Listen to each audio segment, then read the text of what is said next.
आशा है कि आप सब लोग अच्छे होंगे। आज हमारा है लेक्चर 2। हमने लेक्चर 1 अपना पूरा तरीके से कंप्लीट कर लिया है, तो स्टार्ट करते हैं अपना लेक्चर 2।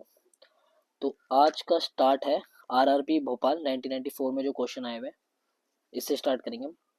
भारत में अंतरिक्ष आयोग एवं अंतरिक्ष विभाग की स्थापना 1972 ईस्वी में हुई थी। भारत में अंतरिक्ष आयोग एवं अंतरिक्ष विभाग की स्थापना 1972 ईस्वी में हुई थी। अब थोड़ा और इसमें हम डीप में चले जाते हैं। अब इसमें देख लेते हैं कि इसरो की जो स्थापना थी वो कब हुई थी। तो इसरो की स्थापना जो हुई थी वो 1969 में हुई थी, और डीआरडीओ की जो स्थापना थी वो 1958 में हुई थी। और हम बात करेंगे डीआरडीओ को जो हेडक्वार्टर है वो कहाँ पर है। तो डीआरडीओ को जो हेडक्वार्टर है वो दिल्ली में है। अगला चलते हैं। पुरी में स्थित जगन्नाथ मंदिर को गंग वंश के शासकों ने बनाया था। पुरी में स्थित जगन्नाथ मंदिर को गंग वंश के शासकों ने बनाया था। बांग्लादेश में गंगा नदी को पद्मा के नाम से जाना जाता है। और जो बांग्लादेश में गंगा नदी है ना, इसकी जो अगर हम बात करेंगे गंगा नदी की जो लेंथ है वो इंडिया में 2525 किलोमीटर है, आपको पता होगा ही तो। और जो गंगा नदी है ना हमारी, इसको हम नेशनल रिवर भी कहते हैं। हैदराबाद तथा सिकंदराबाद जुड़वां शहरों के नाम से जाने जाता है। और रेलवे में बार बार ये ना जो क्वेश्चन है ना बार बार रिपीटेड हुआ है, आगे आप देखो कि बहुत ज्यादा रिपीटेड हुआ है क्वेश्चन। हैदराबाद और सिकंदराबाद जुड़वा शहरों के नाम से जाने जाता है। ठीक है। महाभारत का प्राचीनतम नाम जय संहिता है। महाभारत का प्राचीनतम नाम जय संहिता है। सबसे प्राचीन वेद ऋग्वेद है। और ऋग्वेद के अंदर अगर हम बात करेंगे ना टोटल कितने मंडल है, तो ऋग्वेद के अंदर टोटल 10 मंडल है। और इसके अंदर जो सूक्त है ना, कितने क्या है सूक्त, वो 1028 सूक्त है इसके अंदर। ठीक है। प्लस इसमें अगर हम बात करेंगे ना, जो इसमें तीसरा मंडल है ना, वो जो तीसरा मंडल है वो पता उसके अंदर गायत्री मंत्र लिखा गया है। और ये बार बार क्वेश्चन पूछा जाता है कि कौन से मंडल के अंदर, ऋग्वेद के कौन सा मंडल ऐसा जिसके अंदर गायत्री मंत्र को बताया गया है, तो तीसरा मंडल है, ये भी याद रखना। ठीक है। राष्ट्रपति अपना त्याग पत्र उपराष्ट्रपति को सौंपता है। हजामती दर्पण के रूप में अफ्तल दर्पण का प्रयोग होता है। तानसेन का असली नाम रामतेनु पांडे था। और जो ये तानसेन था ना, ये किसके दरबार में होता था, तो याद रखना कि ये अकबर के दरबार में होता था। ठीक है। कि अकबर के दरबार में ना अकबर के आगे हम पढ़ेंगे जी कि अकबर के जो दरबार में ना नवरत्न होते थे। ठीक है। तो अकबर के दरबार में नवरत्नों में से एक यही था तानसेन। ठीक है। और अगला हम स्टार्ट करते हैं। खजुराहो जो मंदिर थे वो लगभग 1000 साल पुराने थे। खजुराहो मंदिर लगभग 1000 साल पुराना है। हाथी गुफा उड़ीसा राज्य में है, जिसे खारवेल ने बनाया था। जो हाथी गुफा अभिलेख है ना, ठीक है, ये खारवेल के द्वारा बनाए गए थे और ये उड़ीसा राज्य में स्थित है। ठीक है। गोक झरना बेलगांव कर्नाटका में स्थित है। मैंने कल आपको एक चीज बताई थी कि जो गोक गरसोपा या जो जोग जलप्रपात है वो कर्नाटका में है, और वो कौन सी नदी पर है, तो वो श्रावती नदी पर स्थित है। ठीक है। तो दोनों क्वेश्चन हो गए, और वो भी बताया था मैंने कहाँ पर, तो कर्नाटका में ही था। ठीक है। अम्लीय वर्षा जिसको इंग्लिश में एसिडिक रेनफॉल भी कहा जाता है। तो एसिडिक जो रेनफॉल होती है, जो अम्लीय वर्षा होती है ना, वो SO2 यानी सल्फ्यूरिक ऑक्साइड और नाइट्रोजन ऑक्साइड इन दोनों से ही मिलके कराई जाती है। अभी आपको पता होगा कि जो एसिडिक रेनफॉल थी वो दिल्ली में हुई थी, बट वो पूरी तरीके मतलब कि सक्सेसफुल नहीं हो पाई थी। तो मोस्ट प्रोबेबली कि इससे क्वेश्चन पूछा जा सकता है। ठीक है। आगे चलते हैं। गुड अर्थ पुस्तक के लेखक पर्ल असबक है। गुड अर्थ पुस्तक के जो लेखक थे वो पर्ल असबक थे। भारत की प्रथम जो युद्धक मिसाइल थी ना वो पृथ्वी है। सामाजिक सुधार करने वाला प्रथम मुसलमान शासक जो था वो कौन था, जलालुद्दीन अकबर। अभी मैंने बताया था कि अकबर के ही नवरत्नों में से एक था तानसेन। ठीक है जी। वही चीज। अब अगर हम बात करते हैं आगे चलते हैं। आयात निर्यात बैंक जो एक्सिम बैंक की स्थापना 1982 1902 में हुई थी। एक्सिम बैंक की स्थापना से अगर हम बात करें कि एक्सिम बैंक की स्थापना 1982 में हुई थी। इसी के साथ याद रखना दोनों नाबार्ड के तो काफी ज्यादा पूछता है कि नाबार्ड बैंक की स्थापना कब हुई थी, 1982 में हुई थी। ठीक है। ट्रांजिस्टर का आविष्कार 1948 ईस्वी में हुआ था। आगे चलते हैं। आरआरबी भोपाल कोलकाता 1994 में जो आए हुए पीवाईक्यूज उसको हम देखते हैं। अकबर का राजस्व मंत्री टोडरमल था। जो अकबर का राजस्व मंत्री जो रेवेन्यू मिनिस्टर था ना वो टोडरमल था। और ये क्वेश्चन बहुत ज्यादा इंपॉर्टेंट है, बार बार पूछा जाता है। पृथ्वी का ध्रुवीय व्यास 12,714 किलोमीटर होता है। पृथ्वी का ध्रुवीय जो व्यास है 12,714 किलोमीटर होता है। लोहे का निष्कर्षण हेमाटाइट अयस्क से किया जाता है। लोहे का निष्कर्षण हेमाटाइट अयस्क से किया जाता है। देश का सबसे बड़ा बंदरगाह नामा शेवा जवाहरलाल नेहरू बंदरगाह मुंबई में है। एक मैं याद करूँ, मैं तुम्हें एक चीज़ बता दूँ, जो पोर्ट्स है ना, पोर्ट्स पढ़ लेना। काफ़ी ज़्यादा अभी देखा कि जो रेलवे में ना पोर्ट्स पे क्वेश्चन पूछे गए हैं। ठीक है, तो ये देख लेना कि आपके वेस्टर्न घाट पे, जो ईस्टर्न घाट है ना यहाँ पे, इस पे कितने वो पोर्ट्स आते हैं, तो एक बार ही ना इसको गो थ्रू कर लेना आप। ठीक है, आगे चलते हैं। 14 बैंकों का राष्ट्रीयकरण 19 जुलाई 1969 को हुआ था। अब कल एक रिपीटेड क्वेश्चन होगा, आपने देखा होगा रिपीटेड क्वेश्चन है, वैसे मैं आपको बता दूं, उसमें कल क्वेश्चन आया था कि बैंकों का सबसे पहले राष्ट्रीयकरण कब हुआ था, तो उसमें लिखा था 1969, और मैंने आपको बताया भी था कि जो बैंकों का राष्ट्रीयकरण होता है ना, जो 1969 में होता, 14 बैंकों का राष्ट्रीयकरण होता, और वो भी उस समय जो प्रधानमंत्री थी इंदिरा गांधी, उनके द्वारा कराया गया था। तो ये मैंने आपको कल बताया था, और वही क्वेश्चन रिपीटेड हुआ है। संविधान सभा का गठन, कैबिनेट मिशन, 16 मई 1946 को ये कैबिनेट मिशन आया था। इसकी सिफारिश पे हमारे इधर क्या हुआ था, संविधान सभा का गठन हुआ था। जब हमारी जो संविधान सभा की जो सबसे पहली मीटिंग हुई थी ना, वो आपको पता होना चाहिए, 9 दिसंबर 1946 को हुई थी। और इसी में हमारे जो सबसे पहले जो अध्यक्ष बनाए गए थे, सचिदानंद सिन्हा थे। ठीक है, और जो सचिदानंद सिन्हा जो थे, सचिदानंद सिन्हा, ठीक है, प्रोनाउंसिएशन को थोड़ा देख लेना। सचिदानंद जो सिन्हा थे ना, जो कि हमारे टेम्परेरी अध्यक्ष थे, फिर अगले ही दिन, मतलब कि 2 दिन के बाद 11 दिसंबर 1946 को, ठीक है, जब सेकेंड मीटिंग हुई थी हमारी जो संविधान सभा की थी, तो उसमें हमारे जो अध्यक्ष थे, वो परमानेंट जो चुने लिए गए थे, डॉक्टर राजेंद्र प्रसाद को चुन लिया गया था। ठीक है, अगर मैं आपको ये बताऊं कि जो सचिदानंद सिन्हा थे ना, इनको कैसे चुना गया था, क्योंकि सबसे ज्यादा ना ये सब में मतलब कि सीनियर थे। और फ्रांस में एक प्रथा थी कि जो सबसे सीनियर होता है ना, उसको क्या करते हैं, अध्यक्ष बनाते हैं। तो उसी के बेसिस पे ही इनको भी ऐसे मतलब उन्हीं उन्हीं की बेसिस, उन्हीं की तरह, मतलब इन लोगों ने सोचा कि हाँ भाई, हम सीनियरिटी के मामले को देखते हुए सचिदानंद सिन्हा को भी अध्यक्ष घोषित कर देते हैं। ठीक है, ये एक मतलब, अब अगर आप एम लक्ष्मीकांत पढ़ोगे ना, तो उसमें ये बता रखा है कंसेप्ट को। आगे चलते हैं। भारत का प्रथम नागरिक राष्ट्रपति होता है। ठीक है, और राष्ट्रपति अपना त्याग पत्र किसको देता है, तो राष्ट्रपति अपना त्याग पत्र उपराष्ट्रपति को देता है। बट अगर उपराष्ट्रपति अपना त्याग पत्र किसको देगा, तो राष्ट्रपति को देगा। ये दोनों कॉन्सेप्ट अपने क्लियर रखना। ठीक है, ध्वनि को डेसिबल में मापा जाता है। ध्वनि को डेसिबल में मापा जाता है। जब भी आप टेक्स्ट बुक वगैरह के मॉक्स वगैरह दोगे ना, ऑली बुक वगैरह के, तो ये वाला क्वेश्चन मतलब कि आपको देखने को मिलता है। ठीक है, गांधी जी का जन्म गुजरात के पोरबंदर नामक स्थान पर 2 अक्टूबर 1869 को हुआ था। गुप्त वंश का संस्थापक श्री गुप्त था।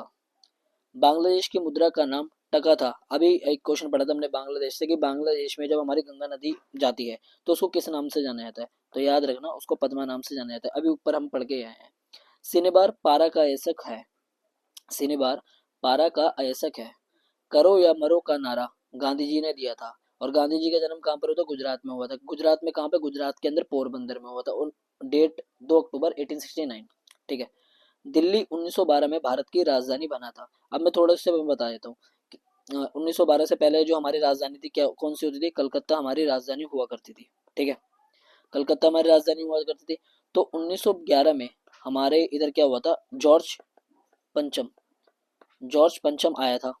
और उस समय जो हमारे वायसराय जो थे ना, या हम कह ले गवर्नर, ठीक है, हार्डिंग सेकंड हुआ करते थे। जब जॉर्ज पंचम आया था ना, तो उसने क्या करता, घोषणा कर दी थी कि अब जो हमारी कैपिटल होगी ना, वो दिल्ली होगी। तो अगले ही साल 1912 में, कब, 1912 में दिल्ली को राजधानी घोषित कर दिया गया था, दिल्ली को राजधानी बना दिया गया था। ठीक है, मिट्टी के कटाव का मुख्य कारण जंगलों का कटना है। मिट्टी के कटाव का मुख्य कारण जंगलों का कटना है। हेलीबिड का भव्य मंदिर होयसालों द्वारा स्थापित किया गया था। हेलीबिड का भव्य मंदिर होयसलाओं द्वारा स्थापित किया गया था। चाय अत्यधिक ठंडे क्षेत्र में उगाई जाती है। चाय जो होती है अत्यधिक ठंडे क्षेत्र में उगाई जाती है। ठीक है, कांच में से गुजरने पर प्रकाश के बैंगनी रंग की गति धीमी होती है। कांच में से गुजरने पर प्रकाश के बैंगनी रंग की गति धीमी होती है। चलते हैं आगे। तो अगला जो हमारा पेपर है, आरआरबी मुंबई 1994 में जो क्वेश्चन आया उसको देखते हैं। जापान की करेंसी येन है। जापान की जो करेंसी है येन है। आप अभी एक चीज और देखोगे कि रेलवे में ना पहले, मतलब अभी भी आपने देखा होगा कि करेंसी और जो कंट्री जैसे न्यूज वगैरह में होती है ना, उसकी ना कैपिटल पूछ लेता है। तो थोड़ा थोड़ा हमें भी ये भी देखना पड़ेगा कि हाँ भाई, और ये रीजनिंग में भी आता है, जो क्लासिफिकेशन एक टॉपिक होगा रीजनिंग में, आपने पढ़ा होगा, तो उसमें भी ये शायद देखने को मिलता है कि जैसे कि मान के चलो कि अगर बांग्लादेश की करेंसी टका है, तो इंडिया की करेंसी क्या होगी। तो सेम ऐसे कुछ रीजनिंग में भी पूछ लिया जाता है। तो आपकी ये रीजनिंग में भी मतलब ना हेल्प कर देगा, कहने का मतलब मेरा ये है। तो अगला देखते हैं, चीन अबरक का सबसे बड़ा उत्पादक देश है। चीन जो है अबरक, इंग्लिश में इसको माइका कहते हैं, उसका बड़ा सबसे मतलब ना सबसे ज्यादा प्रोड्यूस जो करता है ना वो चाइना ही करता है। बेसिन की संधि अंग्रेजों ने पेशवा के साथ इस पे हस्ताक्षरित की थी। जो बेसिन की संधि थी अंग्रेजों ने पेशवा के साथ हस्ताक्षरित की थी, और ये बहुत ज्यादा इंपॉर्टेंट क्वेश्चन है, बार बार मतलब पूछा गया है। फलों का अध्ययन पोमोलॉजी कहलाता है। जो फलों का अध्ययन होता है उसको हम पोमोलॉजी कहते हैं। दिल्ली चलो का नारा सुभाष चंद्र बोस ने दिया था। दिल्ली चलो का जो नारा था सुभाष चंद्र बोस ने दिया था। कल हमने एक क्वेश्चन पढ़ा था कि आजाद हिंद फौज का गठन कब हुआ था, तो याद रखना आजाद हिंद फौज का जो गठन था 1942 ईस्वी में हुआ था। ठीक है। बिहू असम राज्य का एक प्रमुख त्योहार है। बिहू जो है असम राज्य का एक प्रमुख त्योहार है। असम राज्य से याद रखना कि असम राज्य में ही एक मांजुली आइलैंड है, जो कि मांजुली आइलैंड जो है, ठीक है, पूरे वर्ल्ड का सबसे बड़ा आइलैंड है। बड़ा कैसे, कि इस पे सबसे ज्यादा पॉपुलेशन रहती है उस लहजे में, सबसे बड़ा ये आइलैंड है। और ये भी पूछा था कि माजुली जो आइलैंड है ना वो किस नदी पर बना हुआ है, तो मैं ये बता दूं कि जो माजुली आइलैंड है वो ब्रह्मपुत्रा रिवर पे बना हुआ है। ठीक है, अगले चलते। भाखड़ा नागल बांध सतलुज नदी पर स्थित है। भाखड़ा नागल बांध सतलुज नदी पर स्थित है। भाखड़ा नागल बांध सतलुज नदी पर स्थित है। मतलब भाखड़ा नागल डैम से अगर हम बात करेंगे ना, ठीक है, ये सबसे पहला ग्रेविटी डैम है, सबसे बड़ा हमारे इंडिया में जो सबसे बड़ा ये सबसे पहला जो ग्रेविटी डैम है ना, तो भाखड़ा नागल बांध डैम है। अर्जुन पुरस्कार 1961 में प्रारंभ हुआ था। अर्जुन पुरस्कार 1961 में प्रारंभ किए गए थे। ध्यानचंद स्टेडियम लखनऊ में स्थित है। ध्यानचंद स्टेडियम लखनऊ में स्थित है। टीपू सुल्तान मैसूर का शासक था। टीपू सुल्तान मैसूर का शासक था। नाटो, पहले इसकी मैं फुल फॉर्म बता देता हूँ, नाटो की क्या होती है, North Atlantic Treaty Organization. North Atlantic Treaty Organization, और उसका जो हेडक्वार्टर है ना वो ब्रुसेल्स में। अगर हम बात करेंगे नाटो का गठन कब हुआ था, तो नाटो का गठन जो हुआ था 1949 में हुआ था। ठीक है। बटरफ्लाई शब्द का जो संबंध है तैराकी से है। बटरफ्लाई शब्द का संबंध तैराकी से है। एक अश्व शक्ति में एक अश्व शक्ति में 746 वोट के बराबर होती है। अश्व शक्ति को इंग्लिश में जो कहते हैं ना उसको कहते हैं एक हॉर्स पावर। ठीक है, और ये रेलवे काफी ज्यादा पूछता है, आगे भी देखोगे ये वाला क्वेश्चन बार बार रिपीट हुआ है। तो एक हॉर्स पावर जो होती है 746 वोट के बराबर होती है। आगरा के किले के अंदर मोती मस्जिद का निर्माण शाहजहां ने करवाया था। आगरा के जो किले के अंदर मोती मस्जिद का निर्माण शाहजहां ने करवाया था, और ये भी क्वेश्चन इंपॉर्टेंट है। अब मैं तुम्हें बताता हूँ थोड़ा सा इसका। मोती मस्जिद जो है ना वो जो मोती मस्जिद है वो 3 मोती मस्जिद है अगर आप पढ़ोगे तो। ठीक है, एक मोती मस्जिद जो है वो है आगरा में, आपने यहाँ पढ़ ली। एक मोती मस्जिद जो है ना रेड फोर्ट के अंदर है, और एक मोती मस्जिद जो है वो लाहौर में है। ठीक है, अब हम बात करते हैं कि जो अभी ये तो आपने पढ़ लिया कि जो आगरा में मोती मस्जिद है वो किसने बनाई, वो तो शाहजहां ने बनाई है। बट जो रेड फोर्ट है, जो हमारा लाल किला है, उसके अंदर जो मोती मस्जिद है वो किसके द्वारा बनाई गई है। ठीक है, तो याद रखना, मैं यहाँ पे लिख देता हूँ, कहाँ पे, थोड़ा सा माफी चाहूंगा आपसे, हाँ। तो वो लिखी गई है, बनाई गई है, सॉरी, औरंगजेब के द्वारा बनाई गई। और ये वाला क्वेश्चन बार बार पूछा जाता है कि जो रेड फोर्ट के अंदर जो मोती मस्जिद है वो किसके द्वारा बनाई गई, औरंगजेब के। जो लाहौर में है, ओ सॉरी, जो आगरा में है वो शाहजहां के द्वारा बनाई गई है। अब बात करते हैं लाहौर में किसके द्वारा बनाई गई है, तो लाहौर में याद रखना वो जहांगीर है जिसके द्वारा मोती मस्जिद को बनाया गया था। अब आगे बात करते हैं। शेर शाह का मकबरा सासाराम में स्थित है। शेर शाह का मकबरा सासाराम में स्थित है। टंका टीन एवं सीसा की मिश्र धातु है। टंका टीन एवं सीसा की मिश्र धातु है। इंग्लिश चैनल पार करने वाली पहली भारतीय मिहिर सेन थी। इंग्लिश चैनल को पार करने वाले पहले भारतीय मिहिर सेन था। राष्ट्रीय पुस्तकालय कलकत्ता में स्थित है। राष्ट्रीय पुस्तकालय कलकत्ता में स्थित है। गौतम बुद्ध को लाइट ऑफ एशिया की रोशनी, या इंग्लिश में अगर हम बात करें लाइट ऑफ एशिया के नाम से भी इनको जाना जाता है। बांदीपुर का जो राष्ट्रीय उद्यान है कर्नाटका में स्थित है। मतलब हम बात करेंगे जो बांदीपुर नेशनल पार्क है ना ये कर्नाटका में स्थित है। ये बहुत ज्यादा इंपॉर्टेंट है यार, मतलब बहुत एग्जाम में मैंने देखा है इसको, चाहे वो नेवी का हो, चाहे वो CHSL हो, चाहे वो CGL हो, चाहे वो रेलवे हो, बहुत ज्यादा पूछा जाता है ये बांदीपुर नेशनल पार्क की कहाँ पर लोकेटेड है। ठीक है, तो अगर हम बात करेंगे, आगे चलते हैं। अब हम आ गए हैं RRB चंडीगढ़ 1995 में। ठीक है, जो RRB चंडीगढ़ 1995 में जो क्वेश्चन पूछे गए हैं उसको हम देख लेते हैं। बजट शब्द का शाब्दिक अर्थ चमड़े का थैला है। बजट शब्द का शाब्दिक अर्थ चमड़े का थैला है। अब मैं आपसे एक चीज पूछता हूँ, क्या आपने जब हम कॉन्स्टिट्यूशन पढ़ते हैं उस कॉन्स्टिट्यूशन में कहीं भी याद रखना बजट शब्द का जिक्र नहीं किया गया, ठीक है, बजट शब्द का जिक्र नहीं किया गया।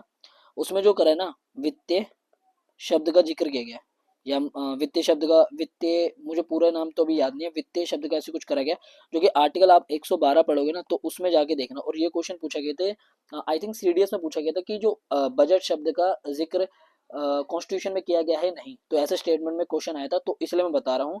आगे जैसे कि जैसे आईबी वगैरह में ऐसा क्वेश्चन अराइज हो सकता है, ठीक है, कि ये पूछ लेगा कि भाई आप ये मुझे बताओ कि कॉन्स्टिट्यूशन में बजट शब्द वैलिड है कि नहीं है, क्या उसकी जगह कुछ और है, तो याद रखना वित्तीय या फाइनेंशियल एक शब्द होता है, वो इसकी जगह पर आता है। आगे क्वेश्चन आएगा, मैं बताऊंगा आपको। सरदार सरोवर परियोजना गुजरात राज्य में है, और जो सरदार सरोवर परियोजना है ना, ये याद रखना, ये नर्मदा नदी पर स्थित है। कल हमने एक परियोजना पढ़ी थी, शायद आपको याद हो तो, तुलबुल परियोजना, जो जम्मू एंड कश्मीर में, जो कि झेलम नदी पर स्थित है, ठीक है, परियोजना से भी क्वेश्चन आ रहा है, आप ये भी देख लो उसको, ठीक है। प्रथम राजीव गांधी राष्ट्रीय सद्भावना पुरस्कार सबसे पहले मदर टेरेसा को दिया गया था, ठीक है, प्रथम राजीव गांधी राष्ट्रीय सद्भावना पुरस्कार मदर टेरेसा को दिया गया था। रबर एक प्राकृतिक बहुलक है, रबर जो है एक प्राकृतिक बहुलक है, बहुलक को इंग्लिश में पता क्या कहते हैं, पॉलीमर कहते हैं। और मैं चलो आपसे क्वेश्चन पूछता हूँ कि इंडिया में सबसे ज्यादा रबर का प्रोडक्शन कौन करता है, तो याद रखना इंडिया में सबसे ज्यादा जो रबर का प्रोडक्शन करता है ना, केरला करता है। और ये जो क्वेश्चन है ना कि इंडिया में रबर का सबसे ज्यादा प्रोडक्शन कौन करता है, केरला, ये आप आगे जाके देखोगे कि रेलवे ने यही क्वेश्चन पूछा हुआ है, ठीक है। आगे चलते हैं। गेट, गेट की फुल फॉर्म तक पूछी गई है, अभी हाल फिलहाल में शायद रेलवे का ग्रेजुएट या अंडर ग्रेजुएट एग्जाम जो हुआ ना, उसमें पूछा गया कि गेट की फुल फॉर्म बताओ। तो गेट की फुल फॉर्म याद रखना, general agreement trade and tariff, general agreement trade and tariff, English और हिंदी में एक ही, मतलब सेम ही फुल फॉर्म होती है, याद रखना। आगे मैं तुम्हें बताऊं थोड़ा इसमें, चलो मैं इसको एक्सप्लेन ही कर देता हूँ गेट को। गेट ना आगे चल के 1995 में WTO बन जाता है, यानी वर्ल्ड ट्रेड ऑर्गेनाइजेशन। और जो ये है ना WTO वर्ल्ड ट्रेड ऑर्गेनाइजेशन, ये भी क्वेश्चन ना रेलवे ने पूछ रखा है, ये वाला, कि गेट जो है ना आगे मतलब किस चेंजेस होता है, किस में चेंजेस होता है, तो WTO में चेंजेस होता है 1995 में, ये भी क्वेश्चन याद रखना।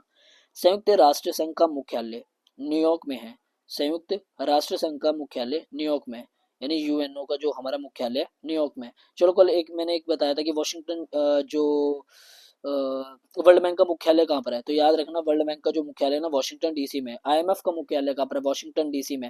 और वर्ल्ड बैंक और IMF इनका गठन जो हुआ था वो हुआ था 1945 में, ये भी याद रखना। चकमा शरणार्थियों का मतलब होता है माइग्रेशन, जो चकमा शरणार्थियों का संबंध बांग्लादेश से है, चकमा शरणार्थियों का संबंध बांग्लादेश से है, बांग्लादेश से दोबारा रिकॉल कर लेते हैं। बांग्लादेश की करेंसी का नाम क्या है, टका है, ठीक है। बांग्लादेश में जब गंगा नदी जाती है तो उसे किस नाम से पुकारा जाता है, तो पद्मा के नाम से पुकारा जाता है।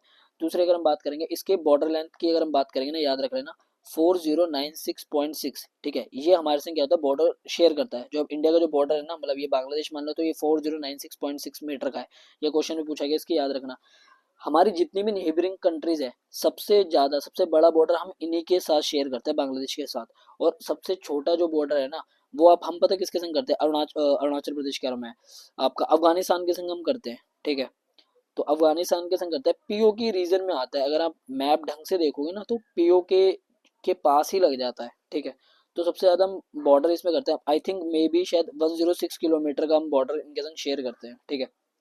अब बात करें, और हाँ, इसमें एक और याद रखना कि बीमस्टेक का जो हेडक्वार्टर है ना, बीमस्टेक जिसमें 7 मेंबर आते हैं, ठीक है, वो हेडक्वार्टर भी कहाँ पर है, मुंबई कह रहा हूँ, बांग्लादेश के है, बांग्लादेश में ढाका में इसकी जो कैपिटल है, ठीक है।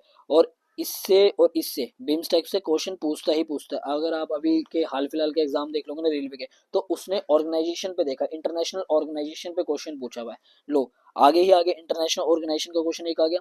सार्क का मुख्यालय कहाँ पर है, काठमांडू में। और सार्क, ठीक है, कब गठन हुआ था, तो याद रखना सार्क जो था ना, गठन जो हुआ था इसका 1985 में हुआ था। कच्चे फलों को कृत्रिम ढंग से पकाने के लिए एसिटिलीन गैस का प्रयोग किया जाता है। जो कच्चे फल होते हैं उसको अच्छी तरीके से पकाने के लिए एसिटिलीन गैस का प्रयोग किया जाता है। विद्युत चुंबकीय बनाने के लिए मृद लोहा का प्रयोग किया जाता है, विद्युतीय चुंबक बनाने के लिए मृद लोहा का प्रयोग किया जाता है। टी शब्द का संबंध किससे है, गोल्फ से। बटरफ्लाई शब्द का संबंध किससे है, तो 13 किस है। दोनों क्वेश्चन आपके प्रिपेयर हो गए यहाँ से। बॉय स्काउट आंदोलन के संस्थापक बेडेन पावेल थे। बॉय स्काउट आंदोलन के संस्थापक बेडेन पावेल थे। अ सेकुलर एजेंडा पुस्तक के लेखक अरुण शौरी हैं। अ सेकुलर एजेंडा पुस्तक के लेखक अरुण शौरी हैं। संपूर्ण संविधान 26 जनवरी 1950 को लागू हुआ था। संपूर्ण संविधान 26 जनवरी 1950 को लागू हुआ था। जो हमारा कंप्लीट जो हमारा कॉन्स्टिट्यूशन था वो 26 जनवरी 1950 को लागू हुआ था, बट हमारा जो कॉन्स्टिट्यूशन था ना वो बन के तैयार हो गया था 26 नवंबर 1949 को। और इसीलिए इसी तारीख को हम 26 नवंबर को हम अपना कौन सा डे बनाते हैं, कॉन्स्टिट्यूशन डे। इट मीन्स संविधान दिवस हम बनाते हैं। आगे चलते हैं। इस्पात संयंत्र की वाष्य भट्टी में उत्पादित होने वाला लोहा ढलवा लोहा है। इस्पात संयंत्र के वाष्य भट्टी में उत्पादित होने वाला लोहा ढलवा लोहा है। माइक्रोफोन का आविष्कार ग्राम बेल को माना जाता है। माइक्रोफोन का आविष्कार ग्राम बेल को माना जाता है। ठीक है, तो आशा है कि आपको ये लेक्चर पसंद आया होगा। तो थोड़ा बहुत मेरी प्रोनाउंसिएशन में अगर मिस्टेक हो जाए तो उसको यार माफ़ करना। बाकी कंटेंट पूरा तरीके से मैंने बता रहा हूँ, कहाँ कहाँ से क्वेश्चन आते हैं, कहाँ कहाँ से। बस आपको क्या करना है, इसको ना वीडियो को गो थ्रू करना फटाफट, और मैं आपको लिंक कराता रहूँगा। पूरी वीडियो में बने रहोगे तो आपको सारी चीज़ें याद होएगी। तो चलते हैं फिर अगले लेक्चर में आपको आपके साथ मिलेंगे। तो बाय बाय, टेक केयर।